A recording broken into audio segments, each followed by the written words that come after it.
Welcome to Skol Sessions, the Viking Athletics podcast where strength meets smarts. I'm your host, Eric Castiglione, owner and head coach at Viking Athletics.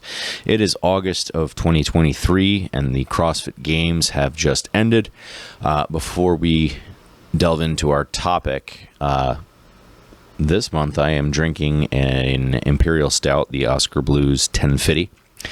It's delicious if you haven't tried it. It's called the 1050 because it is 10.5% by volume, so a little more alcoholic of a beer. And we have a nutrition challenge coming up. So for people that might already be tracking macros or people that count their calories, if you want a good way to estimate how many calories are in a beer, 2.5 times the ABV times the serving size. So a lower alcoholic beer is going to have fewer calories. The double IPAs that everybody seems to like that come in 16-ounce cans are very high calorically. If you want to be a little bit more precise, you need to know the original gravity and final gravity of the beers. That's basically telling you what the sugar content is. It's a pain. It's not worth tracking down all that information, so just use the approximation of 2.5 times the ABV times the serving size, and there you go. So the CrossFit Games ended last weekend, and we crowned two new champions. I am not going to be delving into the workouts. I'm sure there are plenty of other podcasts out there that are going to do that ad nauseum. Instead, what I want to point out is every event this year was called a test. It was not event one, it was test one, test two. And that brings us to our topic for this month, which is training versus testing. I've written about this before, but it bears repeating, and we're going to do a couple of case studies here to illustrate what we're talking about. The vast majority of the work that you do in the gym should be training. You should use the occasional test as an assessment to make sure that the training is working. But if you're constantly testing all the time, you're going to stagnate. And if we look outside of the gym, this makes perfect sense. If you're in school and you're taking a test every single day, you're not going to learn anything. You're not taking time to read. You're not taking time to listen to lectures. You're just taking a test. And the only way that you might get any better is if you happen to have a good memory and it's a multiple choice test, you might get lucky with process of elimination and figure out which answer combination is going to net you a higher score. But again, that's just manipulating the system. That's not learning anything. Another fun example of this, I don't know how old all of our listeners are, but some of you may remember we called them bubble tests. They were thin cardboard sheets. You inserted a piece of paper. It was 100 questions. There were different colors for different operations, and it was all basic arithmetic. So like, I can't remember exactly the colors, but I want to say that, green was multiplication, blue was subtraction, yellow was addition, and red was division. I'm sure I got those wrong. It doesn't matter. The point is you had 100 quick arithmetic questions, all single digits. And the goal that, every day in 6th grade, we had to take one of these to start class. And the goal was to do it as fast as you possibly could. And, sure enough, you do it enough and it is no longer sight recognition of what you're being asked to do mathematically. Instead, it becomes a memorization game. How many can I memorize the first 50 answers and just write them down and get the fastest score possible? Or you could do what the girls in my 6th grade class did, and they would start the test early and hide it underneath their binders. And then when it was time to go, they'd already have about 25 to 30 of them done. But the point is, if you're testing all the time, you're not building your knowledge. And we recognize this pretty easily in school, but for whatever reason, we don't translate that lesson into the gym. So if we think about lifting, hopefully it becomes pretty obvious. If I'm trying to max out all the time and every day that I'm squatting, I just build up to a 1 rep max squat and that's all I do, maybe I'll make a little progress in the beginning, depending on how familiar I am with the movement. But ultimately, I'm going to stagnate. Now, there are a couple of ways that you might see a little bit more progress, but it still falls in the realm of testing all the time. So my gym in Philadelphia, this is over a decade ago, when I moved down there, we would cycle through all the squat variations. So we had front squat, overhead squat, low bar back squat, high bar back squat, and deadlift. So 5 variations there. And we would cycle through all the press variations: strict press, push jerk, split jerk, and bench press. And we would do 3 sets of 5. So first squat day might be front squats, and you're going to do 5, 5, 5. The goal was to build up to a 5 rep max in 3 sets. And then you would, the next squat day, do a different squat variation, same format. And once we had hit every variation, we would go back to the first one, front squats, and we would do 5 sets of 3. And the goal was to build up to a 3 rep max. And we'd cycle through all of them again. And then we would do 7 singles and try to hit a 1 rep max. And then we would have sets across at some light weight. And then we would rinse and repeat. And for a while, if you're new, you might make some progress there. You know, you're getting a little bit of a build in with the 5s and the 3s, but ultimately people hit a plateau pretty quickly on because they weren't getting enough training volume in at a submaximal load. So it was the same kind of thing. You're testing all the time, and then, you know, classic CrossFit would tell you, oh, well, you're doing the conditioning pieces. That's going to help you build strength too. That would depend on the loads being used in the metcon. And in our case, the loads were not anywhere near heavy enough to stimulate strength, maximal strength. Instead, we were building muscular endurance. So I illustrate that because it's a common flaw that we see in some CrossFit gyms. And we didn't remedy that until I was allowed to take over the programming, and we focused a lot more on submaximal work. You know, when it comes to training your lifts, the vast majority of what we want to do is going to be between 60 and 95%, depending on your goal. If you want to be building muscular stamina or muscle mass, you're going to go on the lighter side. If you're trying to build strength, you're going to go towards the heavier side, and you're going to vary the percentages based on fatigue and what else is going on in your client's life. But you don't build strength by testing it. You build it by doing just shy of that and getting in your repetitions. That's where the growth happens. So I think most people in our gym recognize that, at least from a lifting perspective. And I think if we jump next to, say, a single modality style of training, like let's say you got somebody that's planning to run a marathon, you're not going to train for a marathon by running a marathon every single day. And that seems incredibly obvious too. You know, oh, I'm going to mess myself up if I try to do that. Instead, what do people end up doing? You know, your total training volume in a week will eventually exceed 26.2 miles.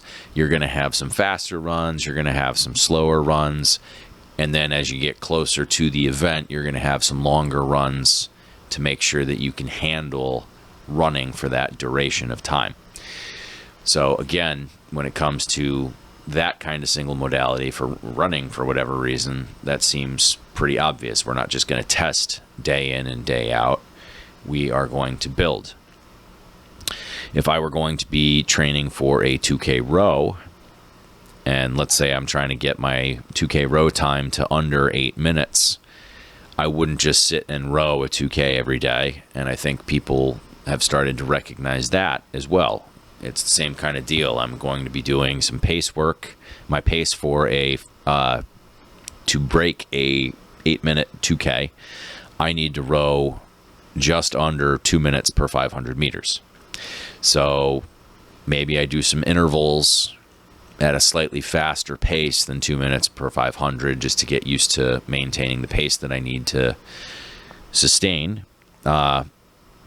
Maybe I'll do some other interval work a little bit slower, but just having me on the rower for longer than 8 minutes to get used to rowing for that duration of time. You do both of those in a week, and then you play with your pacing and you manipulate your rest times. So maybe I start out with 5 intervals of 500 meters at a 1:59 pace. So now I've accumulated more than 2,000 meters at the pace that I need in that workout. And maybe I repeat that workout, but I just decrease the amount of rest that I'm going to take. And then maybe I increase the duration. And instead of doing 500 meter intervals, I do 1,000 meter intervals. And I do 3 of those and manipulate the rest time. And I gradually build up to that 2K. And then when I test it, hopefully I've put in the right amount of work and I can achieve my goal.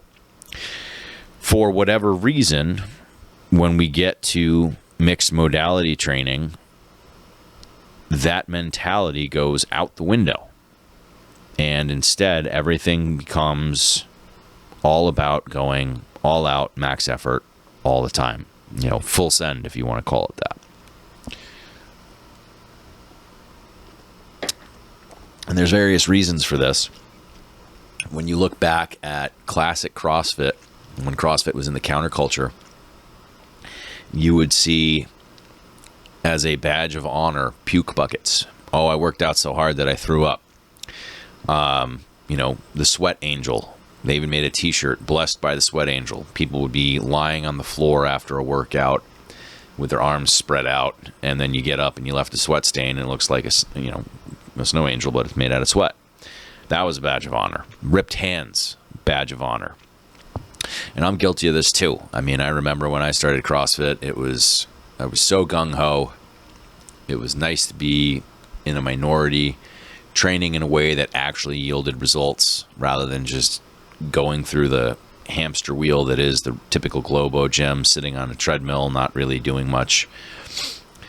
And, you know, you pride yourself in being hardcore.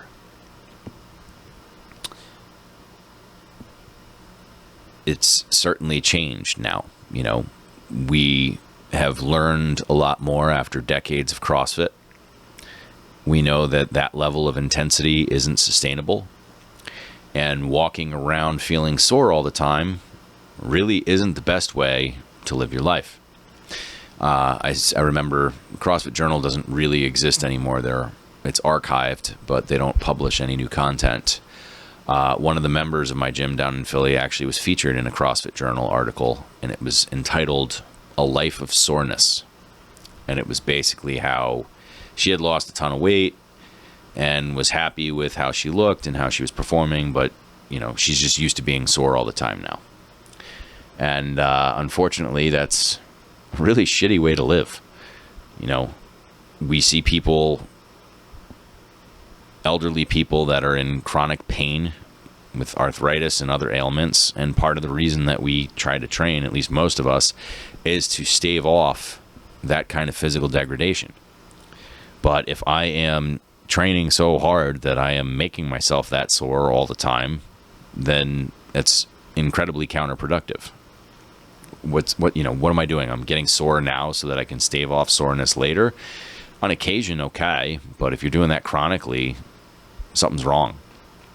And, you know, like I said, I was guilty of this when I was younger. I'd walk around like, oh man, hurts to walk down the stairs today. Oh, that workout was brutal.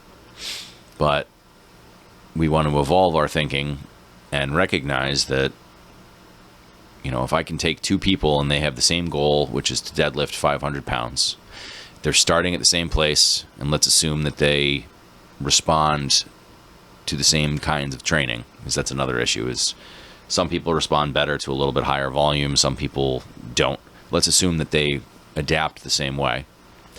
And I take person A, I give them the bare minimum, and they complete each session. Occasionally they're sore, but most of the time they're fine. They can go about their daily life and their jobs without soreness. And then I take person B, I go well above the minimum, and they are chronically sore. And both people get to that 500-pound deadlift at the same time. Which method would be better?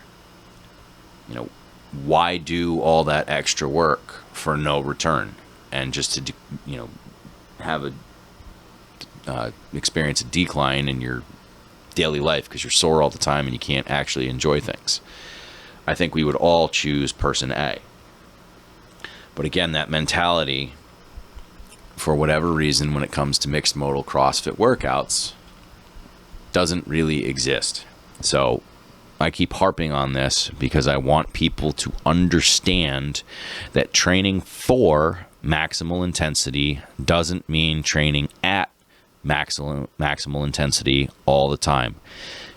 And we need to apply this to mixed modal workouts, not just single modality like rowing or running and lifting. And you can see the mark of a new CrossFit gym because a lot of times they don't know what to do programming wise, and you'll see the coaches just program a bunch of different CrossFit benchmark workouts. I'm happy to see that CrossFit HQ has shifted their mentality, and they actually mention this in, I think they do it in the level 1 now, definitely in the level 3 in their programming workshop. They want you to use benchmarks as fitness tests, not as daily workouts to be done on a regular basis. The other thing that we see is no repetition of workouts. And I'm guilty of this too. When I was young and starting my programming journey, is I didn't want to repeat workouts other than the benchmarks. I wanted to keep things fresh. But there's a balance to be struck. In order to make progress, ideally, we would want to repeat a week's worth of workouts the following week and see what kind of improvement we get. A lot of that is going to be based on a better strategy. Some of it's going to be physiological adaptations, but I guarantee if you did 2 weeks worth of workouts, a week's worth of workouts 2 weeks in a row, you would see improvements all across the board the following week. The problem with that approach is that people get bored. And so what we're stuck with, and the reason that a lot of people come to CrossFit in the first place, is they're trying to avoid that boredom. What we like to say is they're trying to avoid accommodation, which is when your body stagnates from doing the same thing over and over again. But instead, they end up avoiding adaptation, which is your response to training, which is what we want. If I am never repeating a workout and I am doing different workouts every day, P90X might call that muscle confusion. We call that always testing. You are never training. You are always testing because you are giving your body a new stimulus every day. So, what is it that we want to do? How do we avoid boredom while still getting some measure of repetition? We want to use workouts that are similar enough, and maybe they're a progression off of something that you've already done, that you get the benefits of adaptation while not being bored. So, our workout today was longer intervals. We did 4 rounds each for time, 750 row, 20 wall balls, 20 kettlebell swings, 3 minutes of rest between. I guarantee our athletes have seen that combination of movements in that same order previously. I also think that the last time we did it, it was 4 minutes of rest. So we can still do intervals with mixed modality work and less rest. And that forces you to develop your higher intensity aerobic engine. There's 3 energy pathways, and we'll get to that in a minute.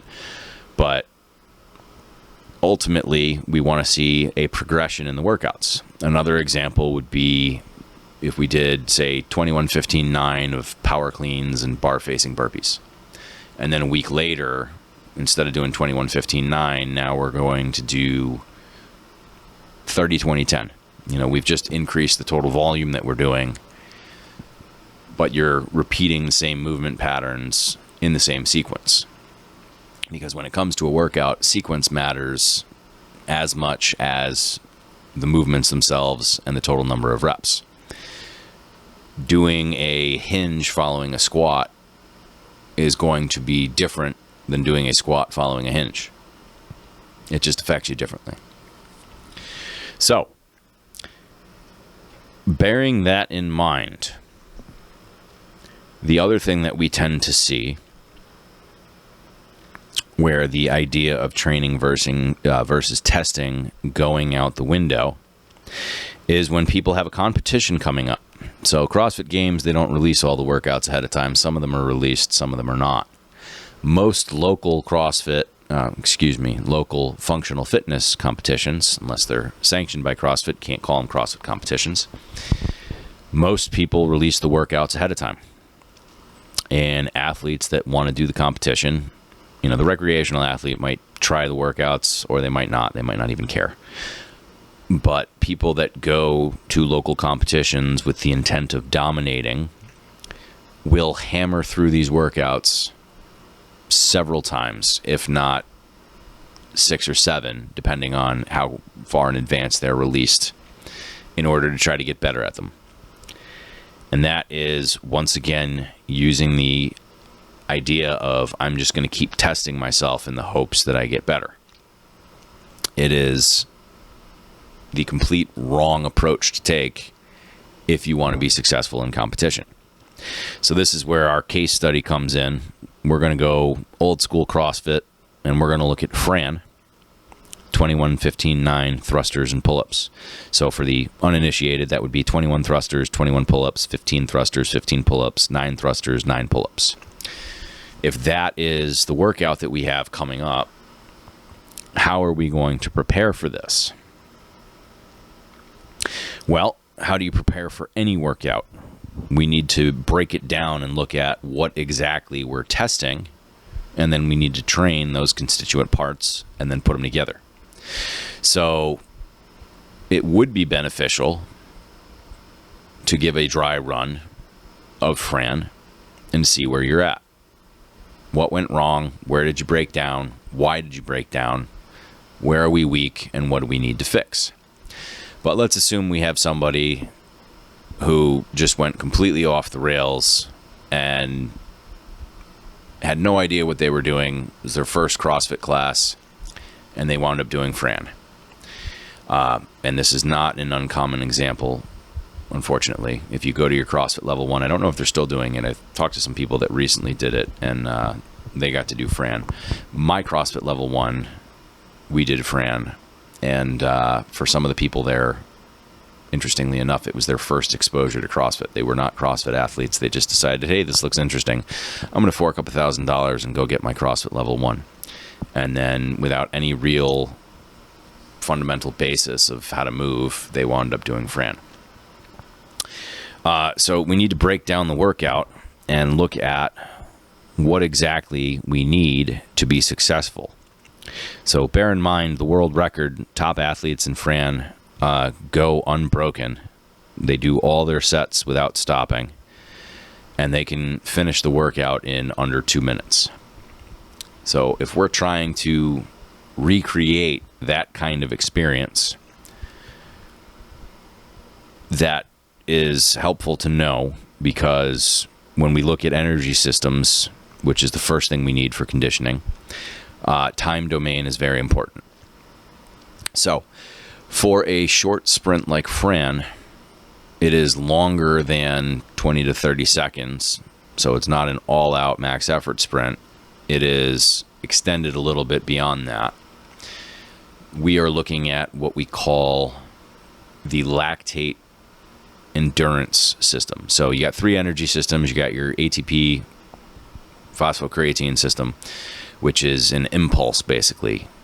For conditioning, think of a 10-second all-out max effort bike sprint. You don't really get winded by the end of that the first time you do it. If you do repeats, you'll get winded. But it's testing all-out max power, and you don't really get sore from that either, because you're using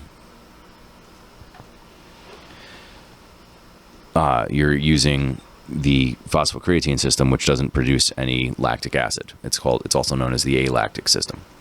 If you're trying to extend the ability of that system to push, we go out to 20 to 30 seconds, and that's what we would call the alactic endurance. When that runs out of fuel, we get into the glycolytic system, which everybody thinks is what CrossFit is all about. But realistically, that only lasts for about, from 10 seconds to a minute. That is the energy system that burns. When people always say, oh, it's the lactic acid buildup. And I've covered this before. It's not technically lactic acid. We don't need to split hairs and delve into that and get all technical. But that is what burns. That is when your muscles really start to scream. You're getting into that system, which produces lactate. So that is the lactic acid system, also known as the glycolytic. If we get out beyond 1 minute, which is what we're doing with Fran, we're talking about the lactate endurance. How long can I push and suffer through that burning and maintain that level of power? That is right where Fran falls. And the world's best athletes can extend it beyond 2 minutes to maybe 3. After that, we get into the aerobic system. And the vast majority of CrossFit workouts transition to that aerobic system. So, we get competitive athletes that want to push hard all the time, but they leave 50% of their ability on the table because they never train zone 2 cardio. They never build their aerobic system. They're all about building the anaerobic side of things, which are your first 2 energy pathways. So, when it comes to energy systems development, we want to build the aerobic system because that's what fuels our recovery. You do that with long, slow cardio or longer intervals that are, call it 4+ minutes at slightly higher intensity than conversationally paced. And that is where the bulk of our aerobic training should be. Same as lifting, we want sub-maximal effort, and we want to accumulate volume there because that's what's going to make us better. We also need to develop the anaerobic pathways that we're going to be using in Fran. So that is lactate endurance, which means we want to train higher intensity intervals as well. Now, you can do this on a bike. You can do this by mixing in modalities. You could do a bike kettlebell or bike burpee combination, what have you. Sky's the limit when you're just doing energy systems development. But if we're trying to go purely to develop those energy systems, I generally advocate for simpler workouts. Something that's very low skill, where that's not going to be a limiting factor. Because the next thing that we need is skills development. You need that movement coordination. So at least in the beginning of our training, we want to keep them separate. In the case of Fran, we need to be efficient with our thrusters, and we need to be able to do kipping pull-ups and string them together. The more efficient I can be with these movements, the less energy I'm going to waste. So if I'm all off balance when I'm doing a thruster, or the bar's coming out in front of me overhead and I can't maintain a proper position, or I lose my core, I'm going to expend a lot more energy trying to hold on to that bar. So the more efficient I am, the less energy I waste. That's the skill development piece. Muscular stamina kind of ties into that. That's the third piece. Do I have the capacity to do 21 thrusters in a row? Got to get there. I got to be able to handle a set that big. That's the easy part of the muscular stamina. The hard part, and the round that always gets everybody, if you're trying to go unbroken on Fran, is the round of 15. Can I do 15 unbroken thrusters when I'm under metabolic fatigue? So how do we build that capacity? Once I know that I can do 21 thrusters in a row, if I'm fresh and I can do 21 thrusters in a row, then this is where mixed modality can help you. Maybe I'm going to do a 1 minute near sprint on the bike, get off the bike and go do 15 thrusters unbroken. Same thing kind of goes for pull-ups. I got to build that capacity. Can I do 21 kipping pull-ups in a row? That's a big ask. Can I do 15 kipping pull-ups in a row when my heart rate is already through the roof? Bigger ask. Got to train both of those things. And then lastly, we have the mental game. And depending on the workout, this is going to come in a number of different ways. If it's a longer workout, we're talking strategy. With something like Fran, I guess we could still talk strategy. Usually when we say strategy, it would be, how am I going to break up my sets of 21? How am I going to break up my sets of 15? If our goal is to do this unbroken and hopefully break 2 minutes, then our strategy would be, which way am I going to face during pull-ups? Which way am I going to face during thrusters? Do I allow myself 3 steps so that I can take a couple of deep breaths in between these sets? How long am I going to stare at the bar before I get on to my next set? And little things like that are seemingly insignificant, but when every second counts, that's something that we need to consider. So that's part 1 of the mental game. Part 2 would be your mental toughness.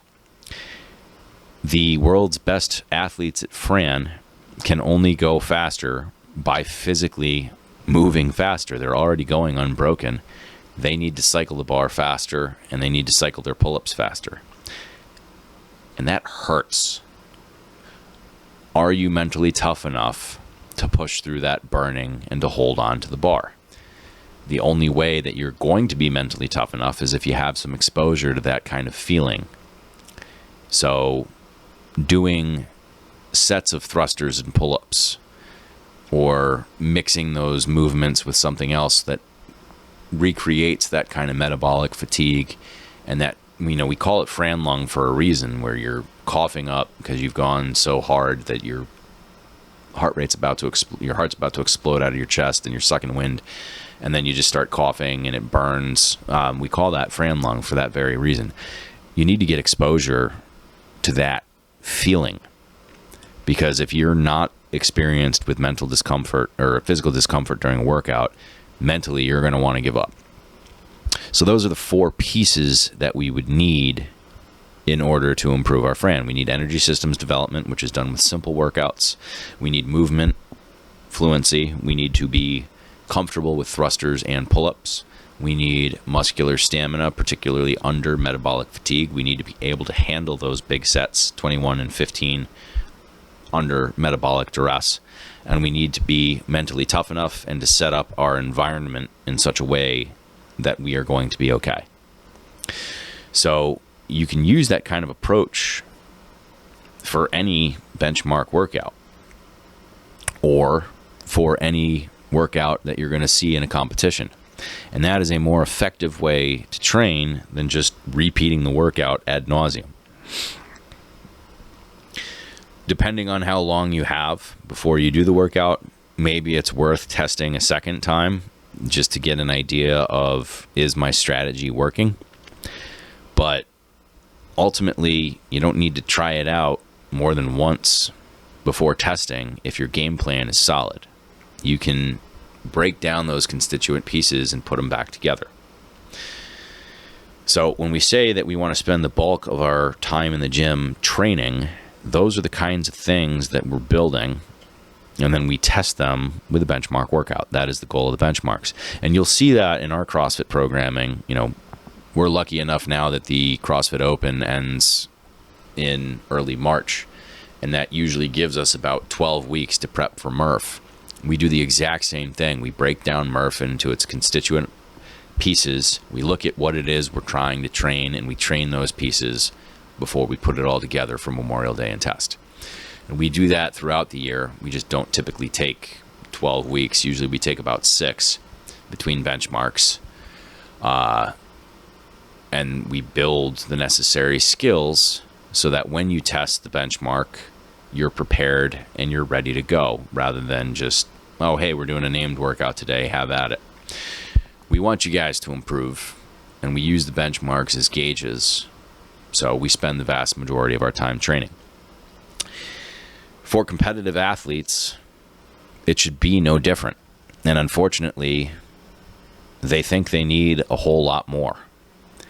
If they're going to do more, the vast majority of that more should be steady state cardio. Build that aerobic base so that you can recover. But, games athletes understand that. People that are lower level but want to be competitive don't seem to. And I think it bears repeating, you're never too good for the basics. one of my favorite quotes from Tommy Hackenbruck, who his team was the first team to win back-to-back games, was, "You say you need more advanced programming? Bullshit. I saw you row 500 meters. You walked away afterwards. What you need is some honesty." In other words, you didn't sell out on your 500-meter sprint. You need to push yourself harder. You don't need harder programming. That was one good one. And then the other thing that I hope reminds people that you're never too good for the basics is Rich Froning used to do 100 air squats every day because he felt that his squat pattern was falling apart. 100 air squats every single day as part of his warm-up. This is from 4-time individual champion, and I think he's up at, 6 team championships. Like 10 times CrossFit Games champion. You are never too good for the basics. That should be the bulk of what you're doing. That is what training is. And then you save the fancy stuff for the other, call it 20%, where you're testing. So 80% building, maybe 20% testing, and that's probably skewed too. I would actually do more than that. But if you're a competitive athlete, 20% of the time, maybe you want to test. Anyway, I appreciate you guys taking the time to listen. And for our members that are listening, that is why our training looks the way that it does. We spend the vast majority of our time building you guys up and hopefully not beating you into the ground so that you can make progress with as little soreness as possible. And then we want to test from time to time to show you guys that you are making progress. We'll see you guys in the gym. Skol.